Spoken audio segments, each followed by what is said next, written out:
So, good morning or good afternoon. Welcome, everybody. I'd like to welcome to today's webinar. It's the markets, the ROI of the transition for livestock. And we'll be joined today by three amazing farmers from across the country. Thank you. Thanks so much for taking time out of your day to join us. I'm afraid to tell you I have actually to read this. There are so many government acronyms that if I don't read this off paper, I'm bound to create some new government agency. We don't want to do that these days. So my name is Kate. I work at Rodale Institute, and I'm part of our markets team. Our role at Rodale is to connect farmers to marketplace and to help really build that organic marketplace. We are working with the Organic Trade Association, and the Organic Trade Association is working with a program that the National Organic Program is entitled TOP. It's the Transition to Organic Partnership Program. It's a network created by the USDA's National Organic Program. It helps conventional farmers to transition into organic and helps organic farmers thrive within the marketplace. TOP offers a range of benefits, including mentorship programs, developmental grants, and technical assistance. Today's session is supported by the United States Department of Agriculture Transition to Organic Partnership Program, which is administered by the USDA Agricultural Marketing Service National Organic Program. Today's the first of our virtual sessions on livestock.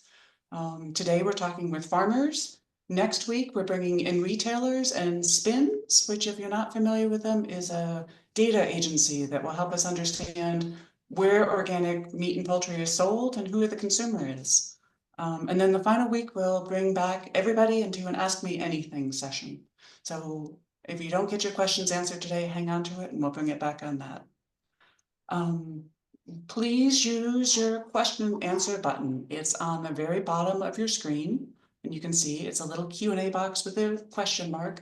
I can keep track of your questions a little bit better that way than if you use them in chat. And so I will try to answer your questions live as we're going. If I miss them, I'll catch them in the last session. If you want to ask something directly, maybe not to the whole group, just put your email in it and I'll get back to you directly next week.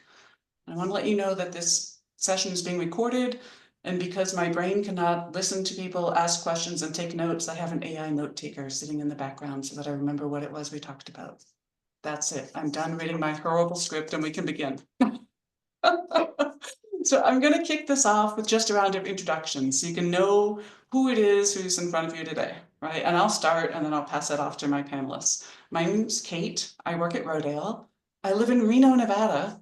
And I would tell you that I am in this industry because almost 30 years ago, I was working in a very nice organic coffee company in the People's Republic of Vermont when fair trade became a thing. And for the first time ever, somebody, instead of asking me to sell more of the product that I was working on, it was develop a marketplace for farmers. And I would tell you, it really changed my life because even in a really nice place that was focused, I lived next door to a dairy farm. I hadn't thought of everything in my grocery store coming from farmers. So it was a really big change for me. And since then, I've worked to support farmers and getting farmers to network. So for our panelists, tell us who you are, where you are, what your farm grows or what livestock you're raising, and what's your why? Why are you in this business? Maybe I'll start with you, Ben. My name is Ben Kerper. I own Wild Harmony Farm in Rhode Island, and my wife and I have been running this farm for 13 years. We raise 100% grass-fed beef and certified organic pasture-raised pork and pasture-raised chicken. I got into it because I got really sick about 20 years ago, and after a few years of doctor's visits and various diagnoses, I eventually figured out that it was just food sensitivities. And that kind of sent me on a path of learning about food and nutrition and health and agriculture. And the more I learned, the more I wanted to learn and the more concerned I was about our food system and our nutrition and our healthcare system. And I just keep learning more. It gets more and more interesting the more I learn, and it makes more and more sense the more I learn, like how to produce food in a way that is good for the consumer and good for the land and healthy for the animals. And that's what we're all about. That's a great why, Ben. Thank you. Kate, why don't you introduce yourself next? Hi, so I am Kate Brewster. We are on the Brewster Ranch in Tin Sleep, Wyoming. We are cow-calf producers mainly, but I also run about 100 head of meat goats. So we run our cattle in the Bighorn Mountains. We just bought my in-laws out last year, and so this is my husband's family ranch. He is the fourth generation on this ranch, but his family has been ranching for over 7 generations. My grandpa was a farmer and he grew up farming, and then it skipped a generation and I fell in love with it, and I knew all I wanted to do was ranch and basically be a cowboy. So that's what I did before I met my husband. I worked for various cattle operations and horse operations. Um, so I mean, this is just everything we love. We're obsessed with it. There's no other way to put it. We love ranching. We love the livestock. We love the land. We love all of it. And that's kind of our why is we just think raising beef and raising goats and all that is the way to go. But we utilize my meat goats for brush control. So they are a big part of our invasive weed program to tackle that organically. We are in the process of attempting to transition to organic. Our program actually has been essentially organic for a long time because when we talked to Nate first getting into it, we found out that really we didn't have to change anything of what we were doing. We're very low input and we focus a lot on adaptive genetics. But then we uh, got, when we were talking to Nate about it, we're just working on doing all the pasture verifications and all that. And then, yeah. We will get into your nuts and bolts. I've got all kinds of questions that I'd like to learn on how that's functioning, but your Yeah. why is, well, thank you. Yeah. Appreciate it. Jason, who are you and why are you here today? Thanks for the introduction. So Jason Walker, Star Walker Organic Farms. We are located in Northern California, Fort Jones to be specific. A lot of people think Northern California is Sacramento. We're still 4.5 hours north of Sacramento, right on the Oregon border. So part of our operation is we do certified organic pork, beef, and we raise hay crops like alfalfa and grass alfalfa. And then we also sell direct to consumer all over the US. Our brand is in retail outlets all West Coast and some nationwide. So my why is really about the land. I think at the end of the day, I love the animals. I love the being outside, and I just want to see our ground and as many other people that can become organic. I want to see it healthy, and I want to see it being able to be here for generations. And so my goal is to make as much regenerative organic ground as possible and bring it back to the way it should be and the way that most people are aware that it should be. And so yeah, and we just recently got regenerative organic certified. We've been regenerative organic certified through ROC for about 2 years now, so that's new. And we've been certified organic for over 45 years through CCOF in the state of California. Well, you jumped into my very first question. So I was going to ask, and I'll just follow you because you're right there. When and why did you decide to become certified organic, right? So you've been in this for 4 generations. What was the change and what was the thing that made you change at that point? Yeah, so it's funny because I was young when my parents into organic. I think I was a little kid, and so my dad's always told me the story is he kept having the chemical salesmen come by, and they were trying to convince him that he needed to spray for bugs and he needed to fertilize with all sorts of urea and all this stuff, and he just felt like he was kind of getting scammed. He's like, I don't have a problem, we don't have any major issues with bugs, we don't have any major issues with growing crops. And so he kind of just started researching a little bit more and going, well, there is a better option. And so he was one of the first I don't know, probably 50 or so people in the state of California that became certified organic, and he was kind of in the initial, it was just kind of like a hippie movement at first, I think. But I think my parents are old hippies, and they loved it, and that's all I've known growing up is being organic, and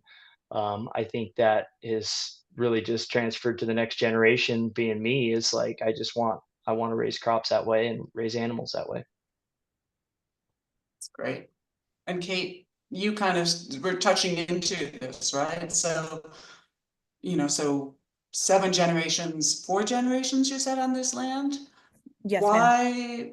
Why are you and your husband starting to think about organic at this stage? What's changed or what made it possible?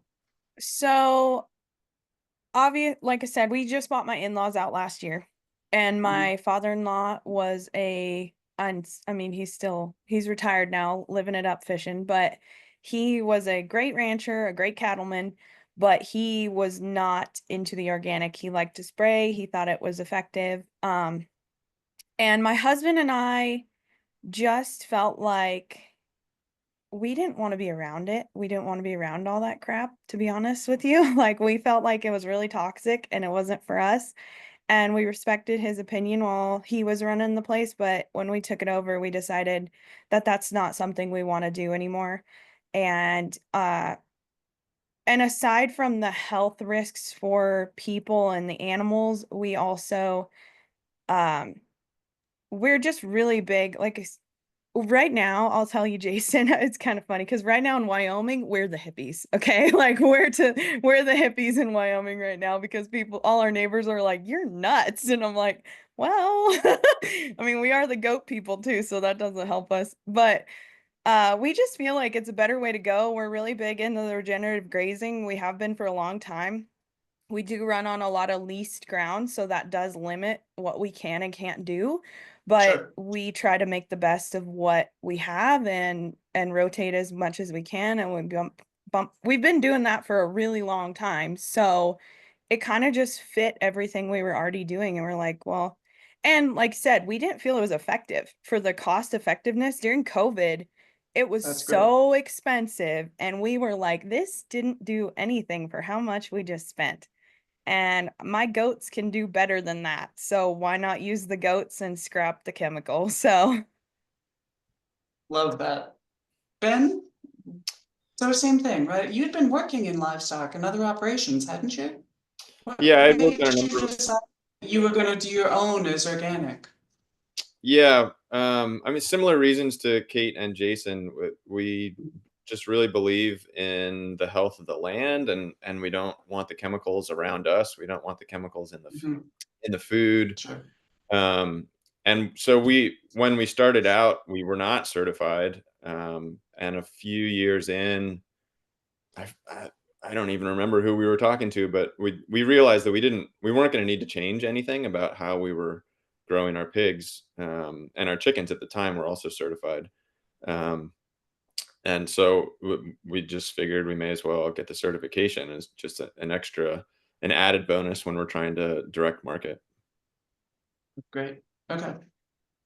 All right. I want to get into some nuts and bolts first, and then we'll get down into the marketplace. But so you are farmers, you're raising animals, but these are businesses and you're assessing every cost super carefully. Kate, I remember you talking about the price of dog food per dog when I got to see you present in Wyoming, right? So I know that you know your costs in and out. Are there, when you were looking at going organic, whether or not you were changing your practices, were there costs that you were having to assess? Like, does this really make sense? Or do I think that I can recapture these costs in pricing? And so, Kate, I know you're not selling yet as organic, but what are you using either as tools or what's your mindset? How are you thinking about what would be the cost for what this is? You touched on it in, you said that you thought your goats could do better than what you were paying for chemicals. So what are you measuring and how are you weighing that kind of thing?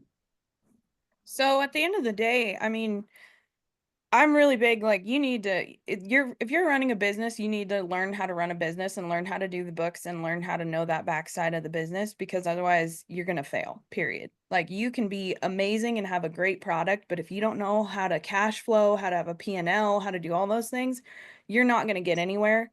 And that's just because it all comes down to dollars and cents. As much as we all love it, if it doesn't pay the bills, we can't stay here.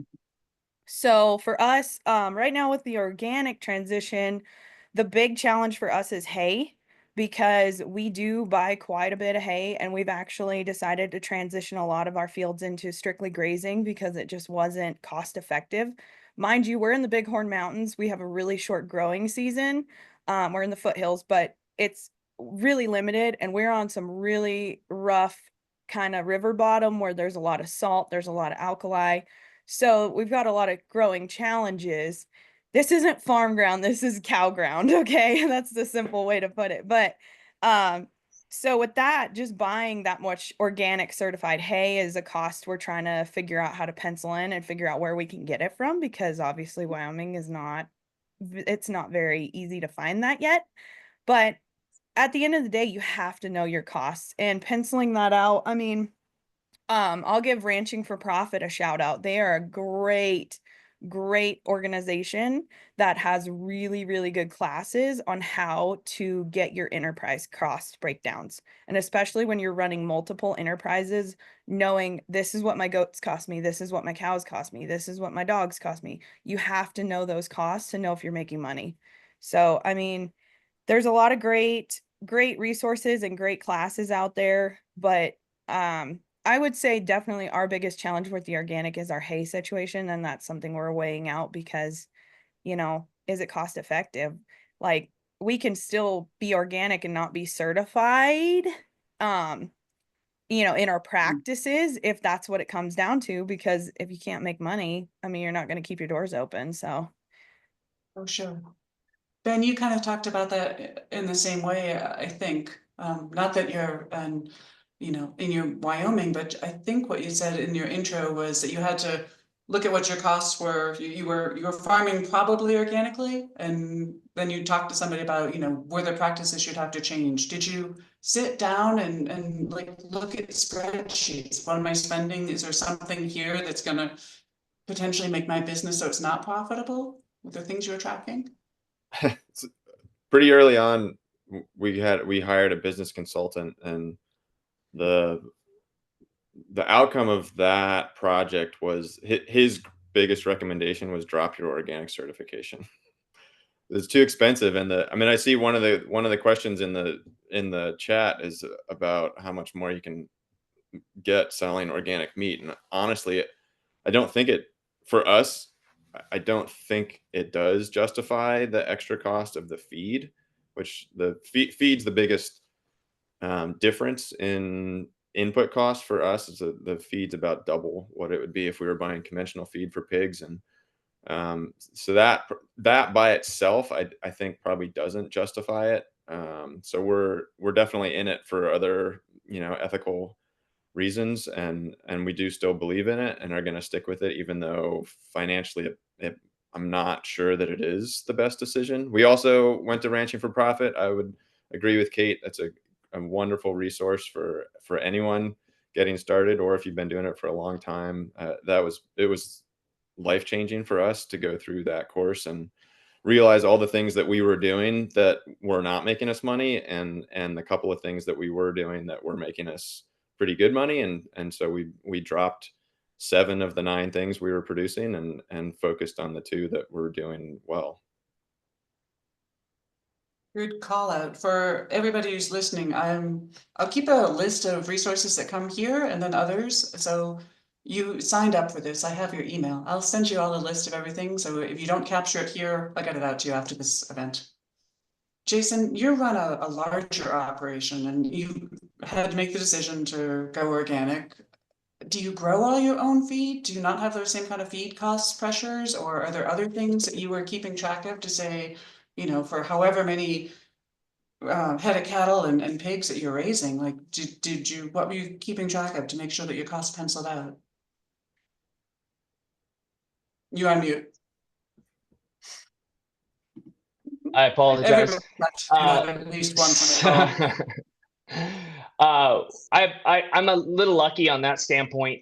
We produce all of our own hay. We put up about 4,000 tons of hay on our ground every year. So I have a nice steady supply of hay. So I do feel for Kate, and having to buy hay is a tough situation to be in, especially if you don't have organic hay close to you.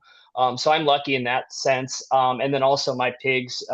We haven't always grown our own pig food. We currently grow it now. We grow our own peas and wheat and triticale to make our pig food, but which has helped bring our costs down. In the past, we have had to buy it from co-ops and stuff like that, and it is expensive. It's a tough tough thing to bite off the feed bill every month and put it through the animals, but I am a firm believer in if you build it, they will come. And everything that we've done is always seemed expensive and difficult at first. But then as we start building, as we take on whether it's debt or whatever to try to make a system come into place, the customers seem to follow. People right now are wanting to know where their food comes from. They're wanting to know that they have good quality food. They want to trust their farmers.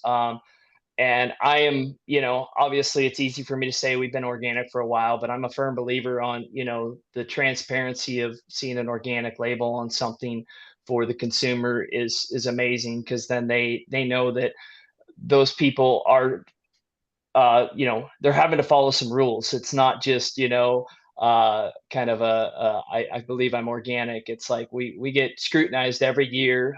I have multiple certifiers beyond CCOF and ROC and GAP and all these people that come and they look at everything we do in the operation, and none of them are cheap. And it's definitely not fun to pay the bill.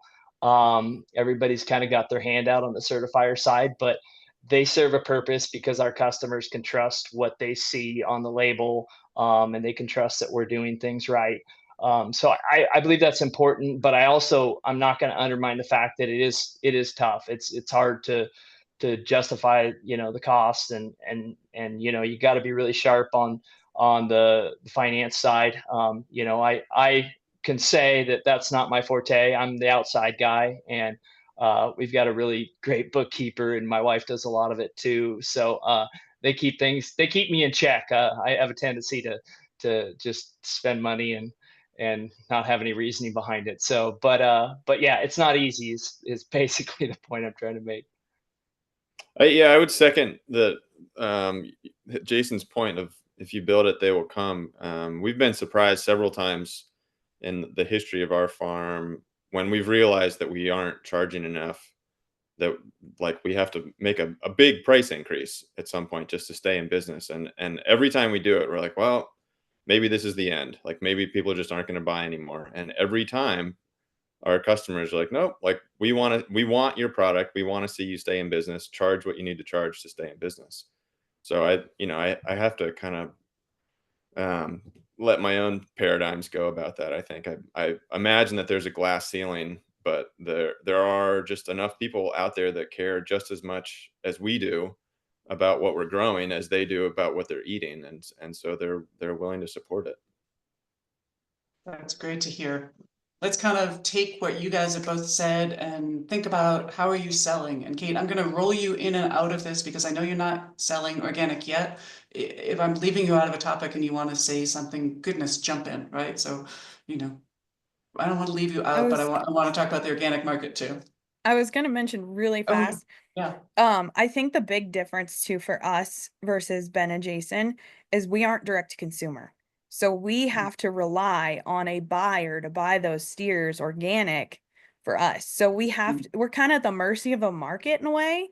So until we can build those relationships and get there, it's like, man, if this isn't penciling, we can't hang in there. And Wyoming's so small. We have more cows than people by a lot. So it's one of those deals of like, it's going to be tough to get started, something we really want to do. But yeah, I think that's a big difference. And we do a little bit of direct to consumer beef, but we don't have that ability really with our operation. Perfect. Right. And it's my perfect segue into markets, right? How and where do you all sell, right? So as a kind of a farmer aside person, my guess is that when somebody starts in selling their own meat or poultry, that you start with selling direct, meaning maybe you have a farm stand or you get to the point where you're selling on a farmer's market. Now that's kind of changed in that once you get that done, you might throw up a website pretty quickly, and so I've seen a whole bunch of people do that successfully. So my guess is you kind of do your own direct sales, and then you do a heck of a lot of math and decide whether or not does scaling to get to retail make sense.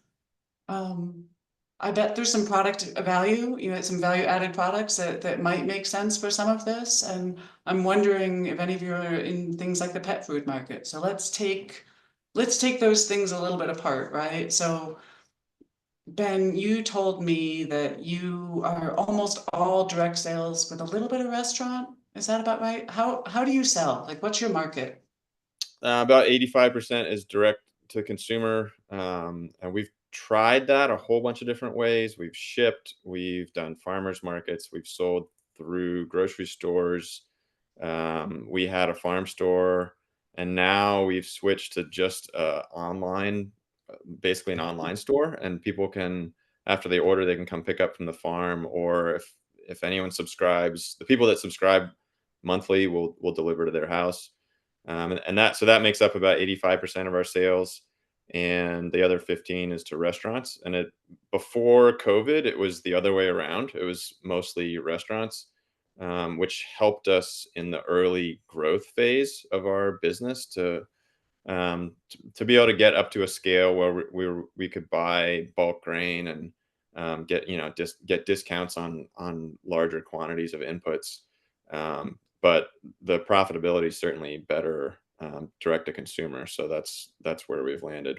We don't really do much in the way of value add beyond what the butcher will do for us in terms of sausage and bacon and things like that. We did try dog food briefly. It was a lot of work, and then we ran into red tape in Rhode Island that it was seeming like it was going to be too difficult to even sell it. So we do still sell. We sell the organs of all of our animals as quote dog food supplements, but it's just the same packaging that if someone wants to buy a pork kidney, we advertise it as a dog supplement, but it's just a pork kidney. Jason, I think you've sold in every possible market that exists, and I probably made up a couple that didn't exist. Can you kind of talk me through like the history, like what you started in, and was it kind of an organic growth? Maybe organic is the wrong word. Was it like systemic growth? Did you go from one and then kind of grow into the next by size, or did you just get curious, like, hey, maybe I should try this as well?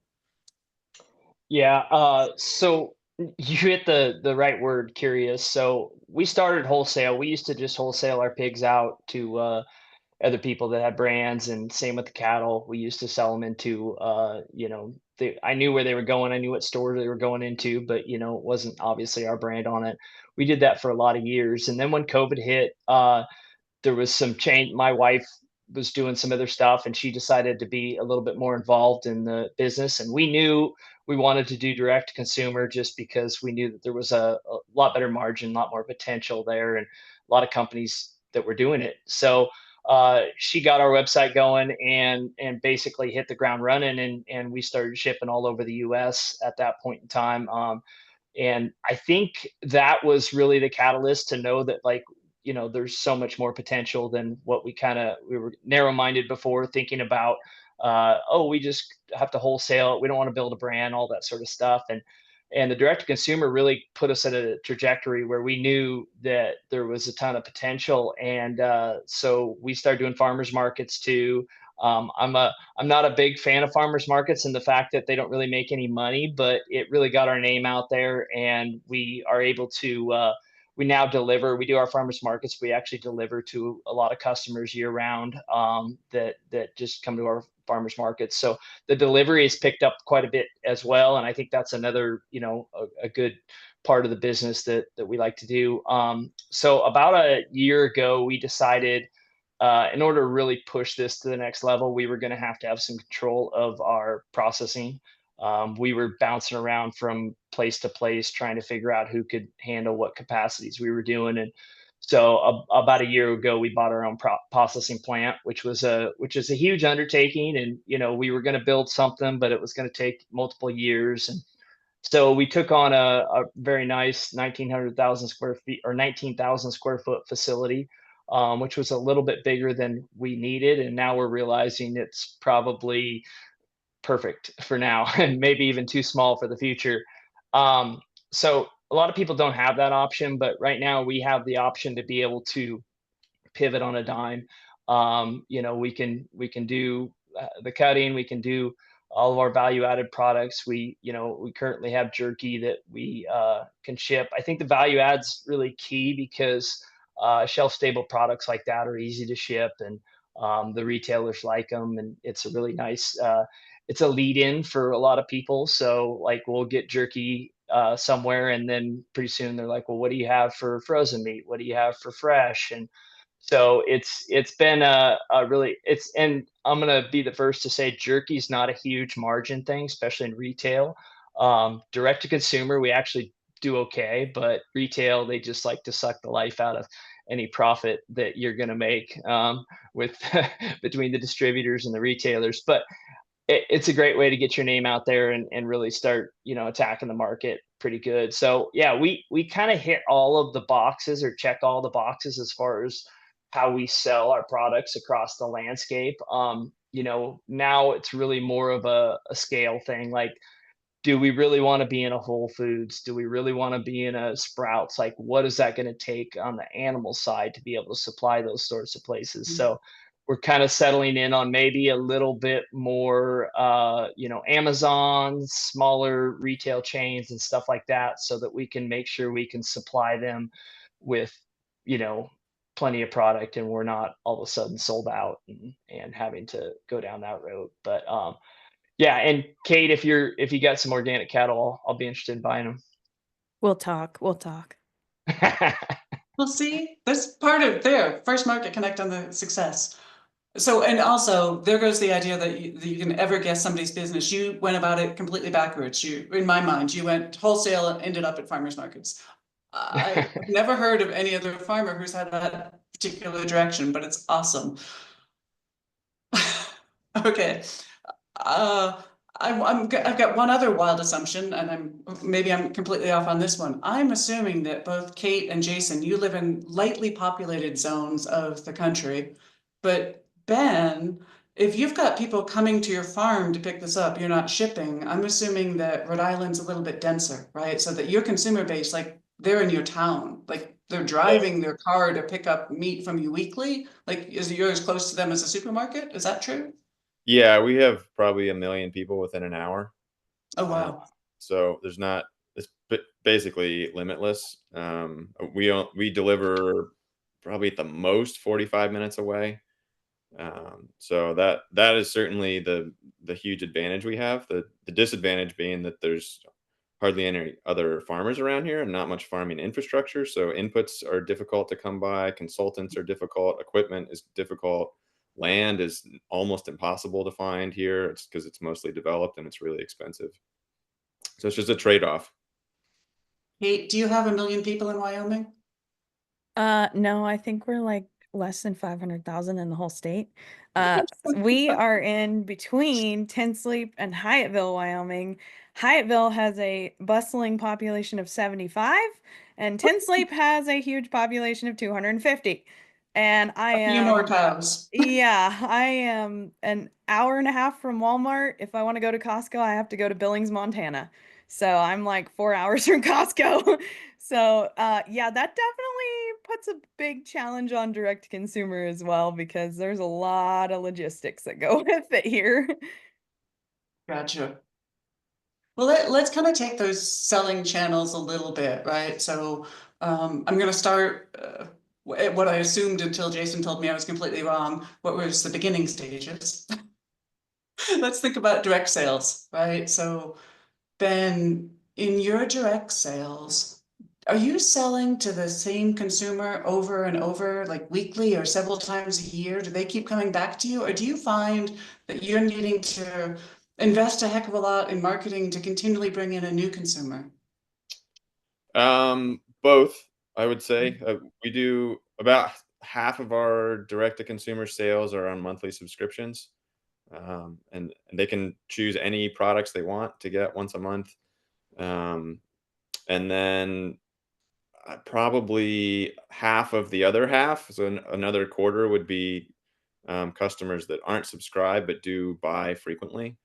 Some of them do buy. I mean, we do have customers that buy weekly, and then yeah, we're always looking for new customers. And we last year we hired someone that just works in marketing and customer service and advertising, and because that's certainly the I feel like that's probably the biggest hurdle that we have is um, getting enough new customers that are willing to pay the price, that care about what they're Yeah, can I follow up on that? They care. Are you in that marketing story that you're telling, right? To get somebody to look at your farm, right? They're, as you said, they're probably not expecting a farmer in their neighborhood necessarily. So if they didn't know you were there, are you leading with it's an organic, it's good for the land, it's good for the community, it's good for your health? Is that what you're starting with, or is it here it's close and healthy, or you know, how much of that organic piece do you think, or that organic broader the landscape is your story? I would say both. The story that we are telling is how healthy it is and how good it is for the land, and Mhm. how and that it's important for the local economy to be supporting small businesses. Um, I lost my train of thought, but yeah, Come it's back to certainly it. it's a really big part of it just to be telling that story, and that's Yeah. the reason that it works, and that's what our new hire does. I mean, it's social media and email marketing primarily. Yeah. I think the organic certification is a the huge benefit with that is that people that are just searching the internet find us because of that. We do get a pretty good amount of traffic of people looking for organic meat just in this region, and there's only I think there's two other organic pork producers in the Northeast. So there's not a whole lot of options. If that's the priority, then people do find us just because of the organic certification. There's not a whole lot of organic pork anywhere in the country, so You know, they probably find you from far behind that and find, darn, I have to go pick it up. Sorry. right? Jason, will you sell into multiple channels? Um, Same question first, right? Is organic part of the story that you're telling? And does how you tell that story depend on the channel that you're selling into? Right? Is it something you lead with in one channel and maybe not so much in another? Or how do you view that?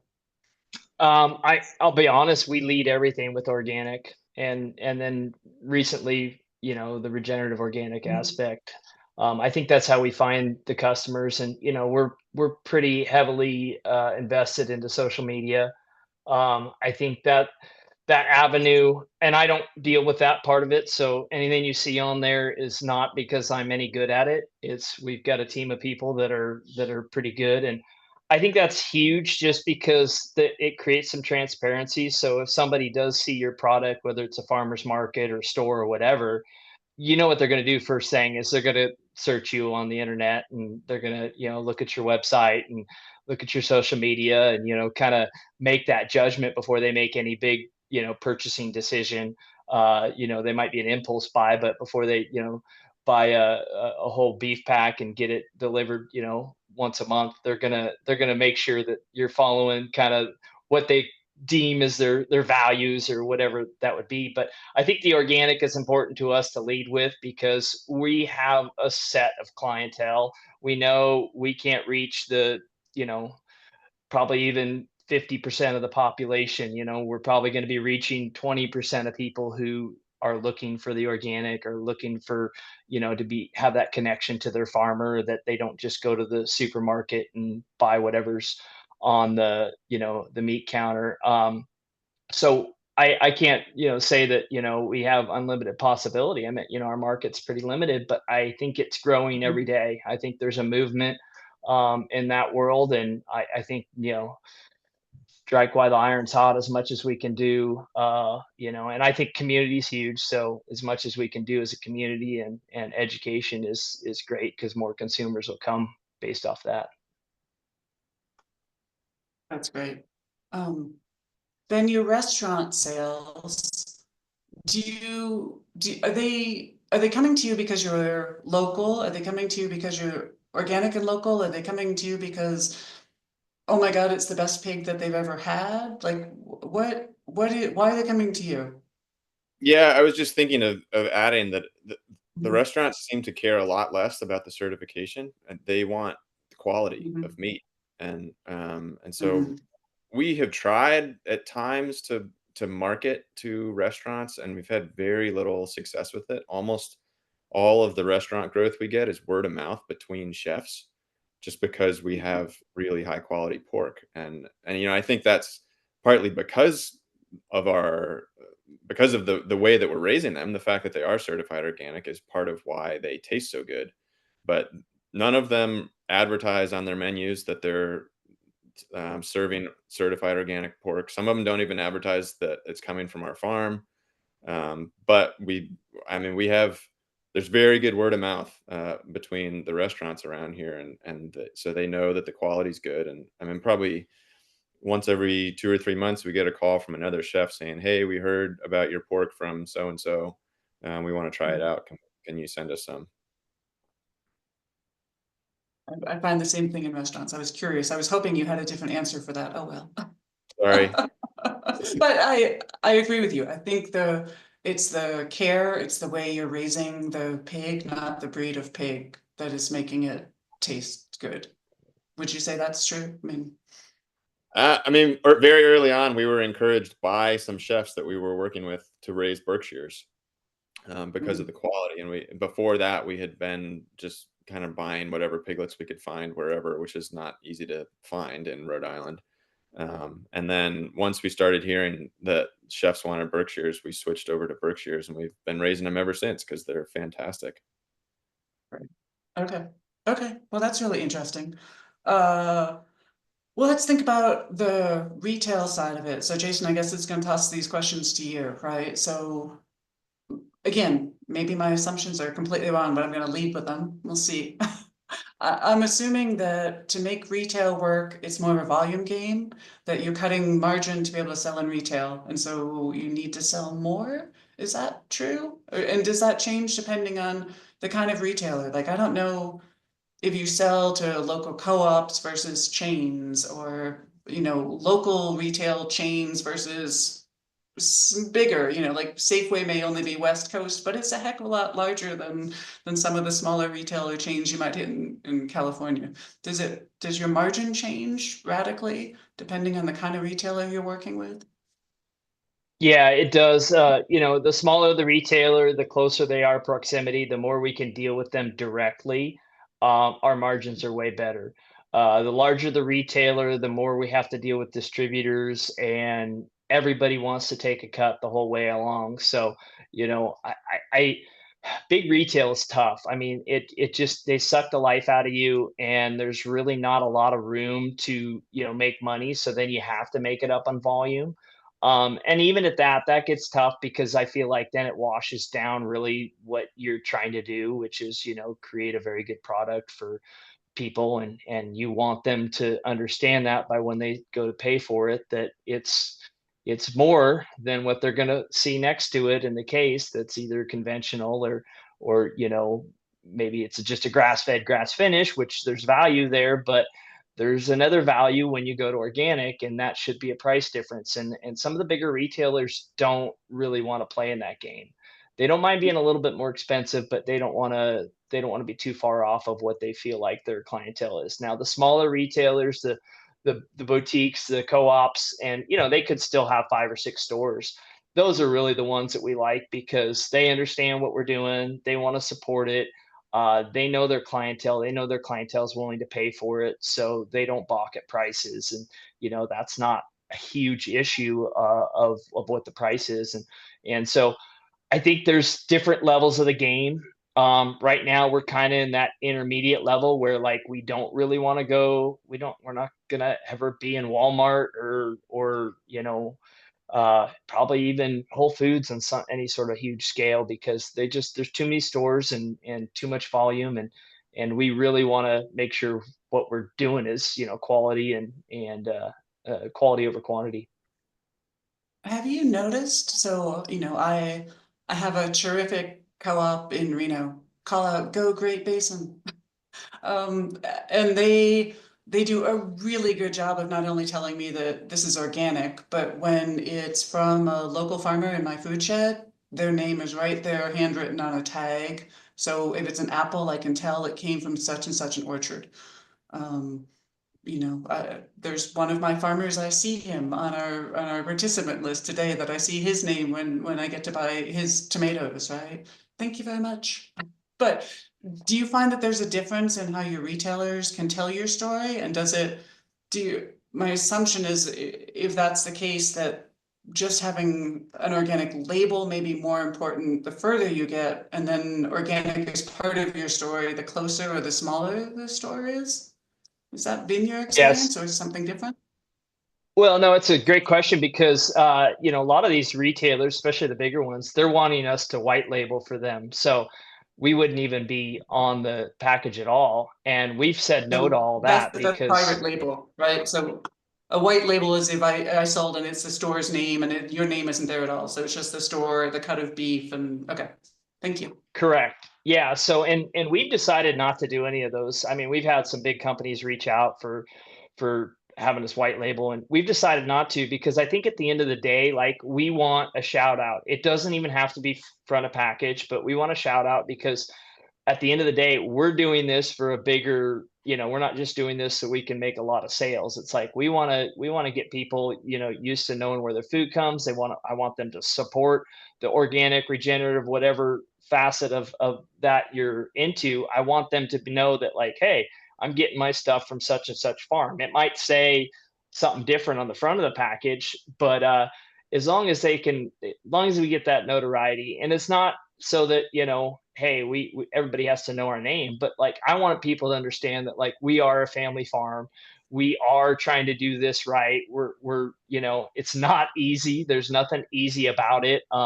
Anybody who's playing in this space knows that it's not, just money's not rolling in. We're doing the hard work, and we're kind of building the groundwork for hopefully more acres and more people to join on the curve. But yeah, I think retail's, it's a fun game, but it's not like, if I had a perfect world, I would probably just sell everything direct to consumer. Those customers care, they're willing to pay. Besides for the shipping aspect of it, which I don't like. I mean, I would much rather ship to the people that are in a whatever 4 or 5 hour radius and sell to all those people, but that's not always all possible. So we do ship, and there is a lot of cost that goes into that, but the margins are better, and we know the customers really want for that reason. But retail's we're to a point where retail's a necessary evil. No, that makes sense. So I guess either of you, Ben or Jason, I gosh, I remember when the nose to tail movement came on, and as an eater, you were really afraid you were going to go someplace and they were going to put the nose or the tail on your plate.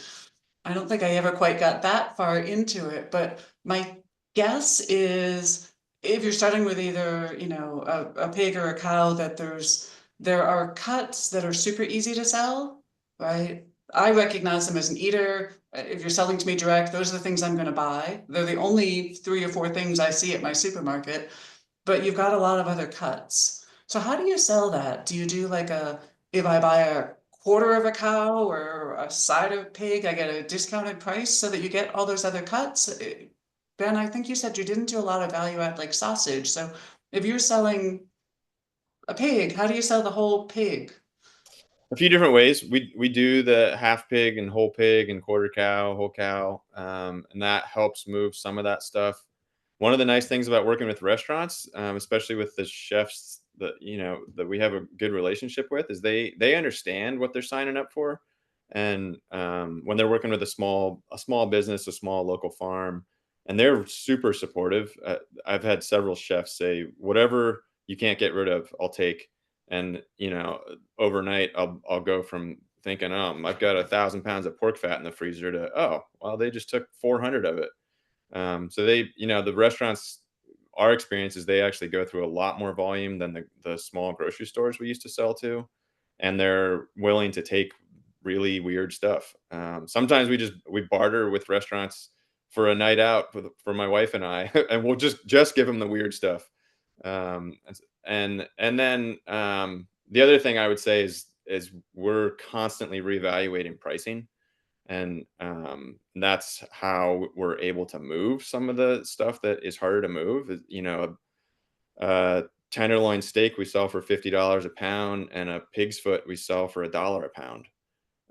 Sure. And we can move it all because of just like constantly analyzing sales, how fast things are going out, what the prices are at, and we know what we need to make per whole animal.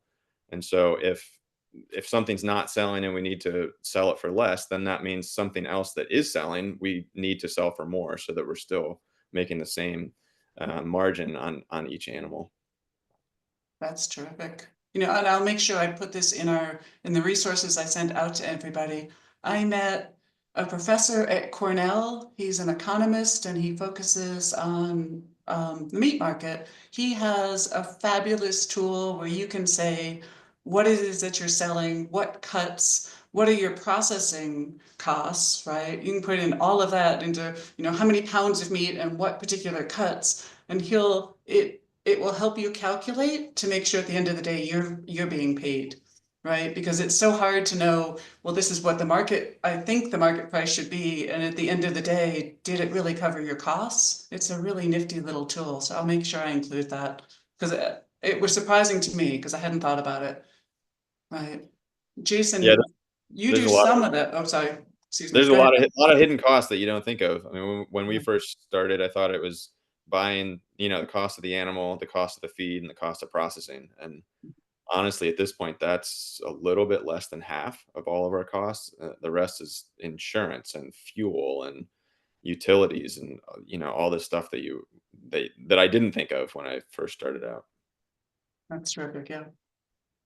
Jason, you do some value add products, but same question, right? So, how do you capture for beef or pork, right? How do you capture the most value out of selling that whole animal? Because again, I only recognize a few cuts, right? So how do you sell the whole animal, or as much of it as you can at a good organic price? Yeah.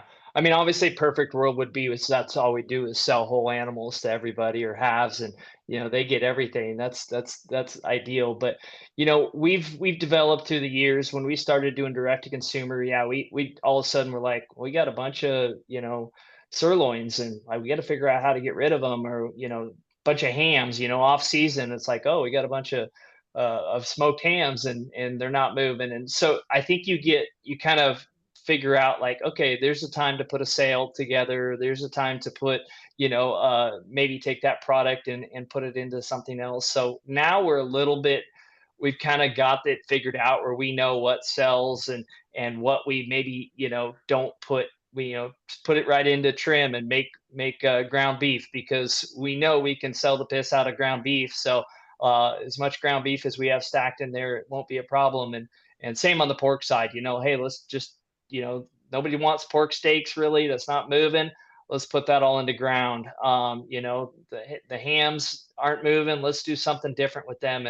And now with the beef snack sticks and the jerky, we do have a lot of other options that kind of um, can play into making sure we're getting full utilization of the animal, but we're not taking any losses anywhere. So, like, we might only have the really nice steaks, and then everything goes into grind or trim or jerky and ends up in a beef snack stick or jerky, and then the stuff that sells really good, it just moves really quick. So I think that's something you have to develop over time, That doesn't mean we've got it all figured out. There's still times where we're like, oh, we've got a bunch of X in the freezer, and okay, we got to figure out a home for that. And but yeah, that is something you want to make sure you figure out. And like Ben said, you got to figure out your costs, because if all of a sudden you have cold storage with a bunch of meat in there, well, you might not have figured that into your costs initially, and that cold storage could be costing you money. So yeah, either get that meat moved, or figure out a way to justify it in the price. And pet food. So I have been calling and talking to these super nice folks in Colorado that are the Pet Food Sustainability Coalition. And they work with, I don't know if you have dogs more than cats, but if you go into a pet food store these days, it looks like Whole Foods, right? There's a frozen food section, there's a fresh food section, there's kibble and canned, with more certifications than I've ever seen, and this is all I've ever worked in, right? And so there's a movement within the pet food industry to move away from what they're terming the humanization of pet food. I don't know if you've seen any of the labels that say human grade, whatever it is, right? And so they're using the same cuts of meat that you may be trying to sell to us to eat. But then there's that waste factor. So I don't know, right? The figure that I've heard is on a cow, and it's something like 45 or 50% of the cow goes into human consumption and the rest of it goes somewhere else. And I don't know, that means if you guys are paying to have that removed, if your processor is charging you, or if you found a sales outlet for it, because that's one of those background projects I'd like to work on.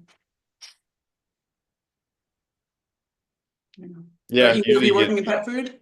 the processor Yeah. usually builds that into, at least it's for us, that they build it into the cost of having the animal processed, because they have to pay for it to be disposed of.